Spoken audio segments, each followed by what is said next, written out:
eat my earring. You might break your beak or chip it. When should you freak out about your parrot's chipped beak? And when should you be cool as a cucumber? Don't, you're gonna chip your, oh, you've got my earring out. This is why I usually don't wear earrings. And when should you be cool as a cucumber? Because parrots, don't worry, that beak's not a problem. It won't be an issue. Notice I have a parrot with a good, nice beak because I want to make sure that you realize that I know what a parrot beak should look like, right? Hey guys, I'm Kaylin, the author of The Parrot Bliss Bomb. Please be sure to get your copy on Amazon.com today. Mwah. And I am also the author who is trying to finish the last chapter on her African Gray and Cape Parrot book. So make sure to check on Amazon. I'll add them to the description below. In the description, you can find my Parrot Bliss book. Make sure to get your copy today. And if you want to create a blissful bond so that you don't want to rehome your parrot or surrender them, instead you want to adore them, love them, and keep your earrings, you're in the right place. On the other hand, if you already knew that, then you're used to hanging out. Thank you guys for being here. Maybe you've become a member. I have a few YouTube members. I love my members. We have a great little community. You can check out the link down below to that as well. If my ears survive, then let's get started.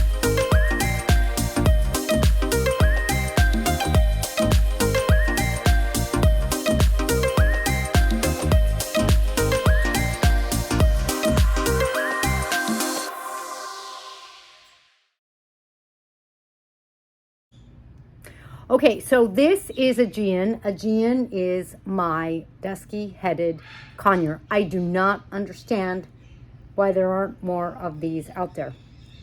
I don't think I've ever seen a dusky. Have we ever seen a dusky in a store? No, right? No.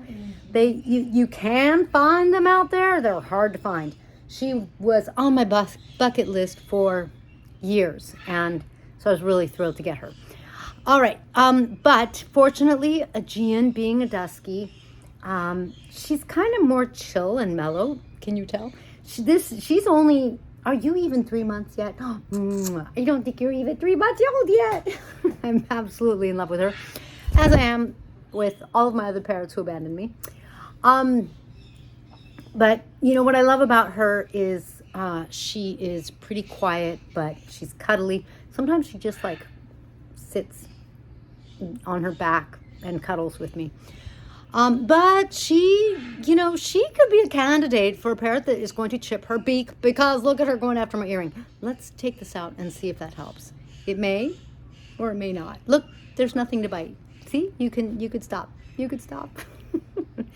Okay, guys, parrots and their beaks. I want you to think of their beaks as something like your nails. I want you to think of their beaks as something like your teeth.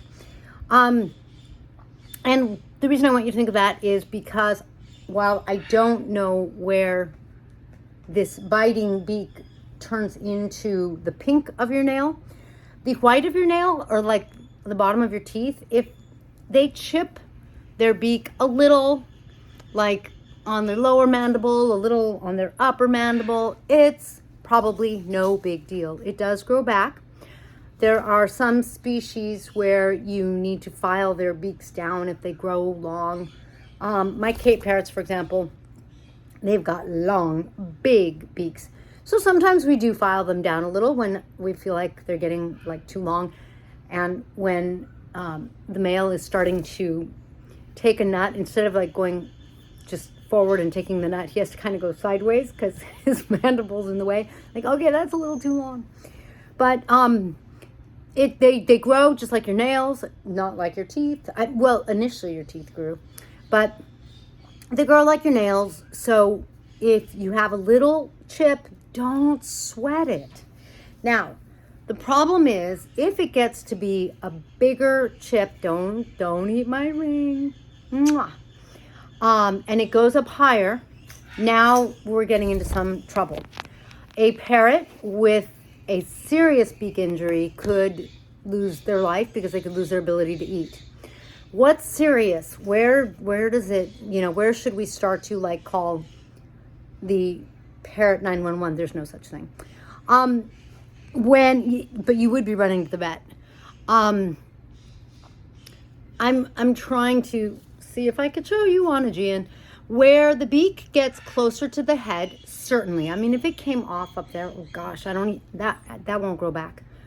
But you know what? One time I was at my vet, and when I'm at the vet, and other people come in with their parrots, I'm like, oh, what do you have? Ooh, can I see? And this one lady, we saw her cockatoo, right, with the beak injury, and I can't remember, but instead of having like the round beak, I think the beak was like maybe the upper mandible was just, it just didn't curve down. It ended, and she said she had adopted a second cockatoo, and they didn't tell her to be careful. I don't know. There was an accident. I genuinely don't think it was her fault, and the other cockatoo like bit the mandible off the first one or whatever. They're like, oh God. But anyway, but she said her baby can eat, and so it's actually not a problem. But I think she got really lucky. So if we're talking about damage closer up to the face, we're talking run to the vet. And so the nature of the injury is sort of what you want to look at. Well, that one was hard. That bite, and that's why I shook her. I'm trying to break her mode. Come on. So I go like this to try to shift her attention. Okay, so then there's like in between beak issues, and in between, one of our green cheek conures was in our aviary, and the aviary had aluminum wiring for the walls, and part of it had been bent, and so he got a cut on his upper mandible or upper beak, and it was like just it went up high, but it didn't really cut the beak off. It just cut into the beak deep. Now we watched our baby like a hawk. This is one of our two sun conures, and sorry, not sun green cheeks. And so we really we love all of our birds, and we try to take really good care of all of them, but this was a specialty bird, so we really wanted our specialty bird to do well. But anyway, so we watched to make sure that he could eat, and he's fine, and his beak is growing out, so it's gotten better. But if you are in any doubt at all, and if you feel like your parrot can't eat, run to the vet. There are things the vet can do to salvage a beak, sanitize it, make sure, maybe give you antibiotics if they feel like the cut is deep, that kind of thing.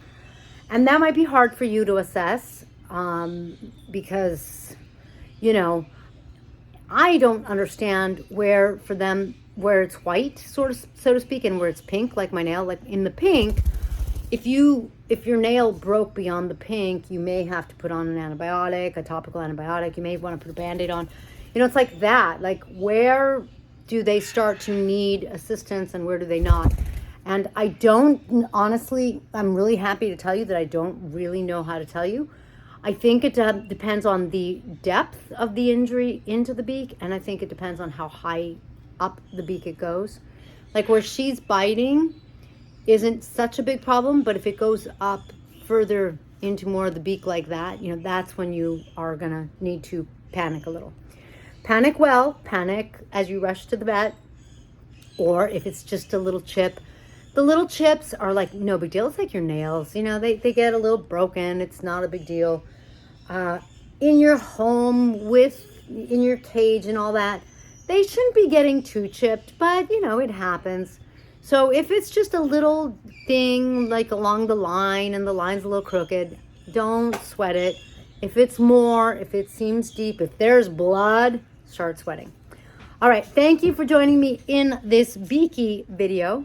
I hope that helps you out with making sure that you keep a blissful, happy and eating parrot. I will catch you in the next video. Make sure to like and subscribe.